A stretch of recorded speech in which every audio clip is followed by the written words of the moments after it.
Hello, hello, hello, hello, hello. This is Rhapsody, your friendly neighborhood growth hacker, or we can say the Reverend Dr. Rhapsody, whatever tickles your pickle, whatever you're most comfortable with. It's fine. It's all good. I'm here for you. So today, we're going to be talking about, and for people who don't know, it's going to sound woo-woo, and the reality is, there's science behind it. It's called the quantum field or the quantum realm, however you want to work it out. But we're going to talk about manifestation. Okay. I'm going to just keep drilling this in until enough people get it, until enough people start manifesting, until we start to get to a point where, as one person said, we start to have demanifestation seminars where people go to talk about how to demanifest all these cars because I can't drive them all, how to demanifest all these houses because I can't live in them all. At the time, I wanted it because that's where I was at the time. Anyway, so manifestation is easy. I know a lot of people think, how is that even possible? Do you see where I am? And that is part of the problem. Focusing on where you are will not get you to what you want. Focusing on where you are will not get you where you want to go. Think of it this way. Think of where you are as the past. Because, indeed and in fact, it is. You heard that sigh right then? It's in the past. Yeah.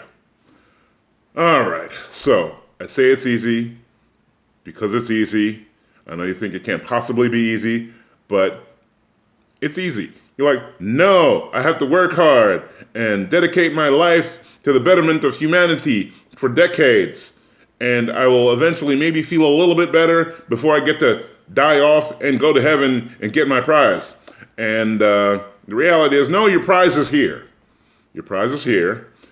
Because as soon as you think of the prize, whatever the prize might be, better health, a better income, a better business, you already have in existence on a vibrational level, because we're all vibration, on a vibrational level, you already have it, it already exists, and it's just a matter of you getting to the point where you line up vibrationally with what you asked for. It's already there. And that's why I say that, look at what's happening right now as the past, because it's the past. And what you want, in order to be able to get it, you need to be looking to the future. And I like how someone brought it to a point to think about. Ask the universe for something, or a source energy, or God force, or whatever you want to call it. I don't use the word God because a lot of people have a lot of baggage with the word God. They're like, God still owes me from 3 decades ago. I got all these bounce checks from God. No. That's why we just call it source energy, because it's just easier. Source energy. Okay. Man. So, yeah, you don't have to deprive yourself of food just so that people somewhere that don't appear to have food can eat. Because you're depriving yourself does not in any way, shape, or form affect their ability to eat. Because they have their own vibration that, unfortunately, continues to be a situation where they're not able to eat. That reminded me of something else, and it just went away just as quickly as it came, because that's how it is sometimes. I'll pick it up later. Don't worry about it. Oi. All right. And, okay, not denying ourselves. No. Oh, there it is. I wrote that down somewhere, and I couldn't remember where it was. You are a spiritual iceberg. There's this teeny weeny, teeny tiny bit of vibration that you continue to carry with you as part of your spiritual energy. And when we all showed up on the planet, we all came from spiritual energy to become human beings, to have the human experience. We are spiritual beings having a physical experience. We are not physical beings having a spiritual experience. Write that down, nail it in your head, write it on the inside of your skull. And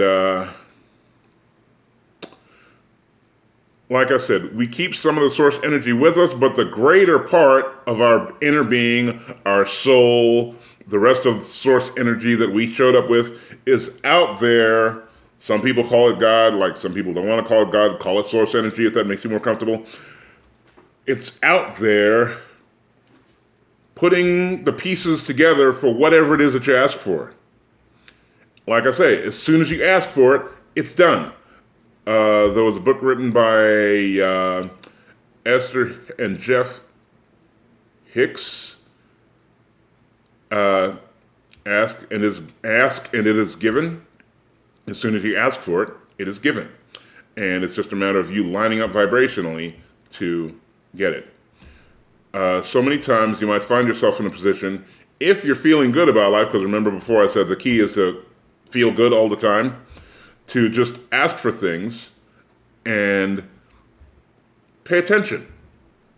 Because situations will just line up where you will see signs of what you asked for showing up in your life. And that's real. And it's just the more you do it, the more you see, the more you do it, the more you see, the more you see, the more you do it. But the better thought is to be in a place where you're happy about whatever it is that you're asking for. And so when it starts to show up, you'll be like, oh, I made that happen because I'm thinking about it, because I wanted it, because I feel happy about it specifically. And if you have a hard time, if you're one of these people where you're like, I don't feel like I deserve X, whatever X might happen to be for you, the other trick is to go at it more softly and look at things that you feel like you do deserve that you already have. And what you focus on expands. As we talk about focus, what you focus on expands. If you think about what you want and you don't believe that you want it, find something that you do believe that you deserve to have and focus on that. For instance, okay, a lot of people talk about abundance, prosperity, that type of thing. And like you want goo gobs of money, but you're struggling to make bills.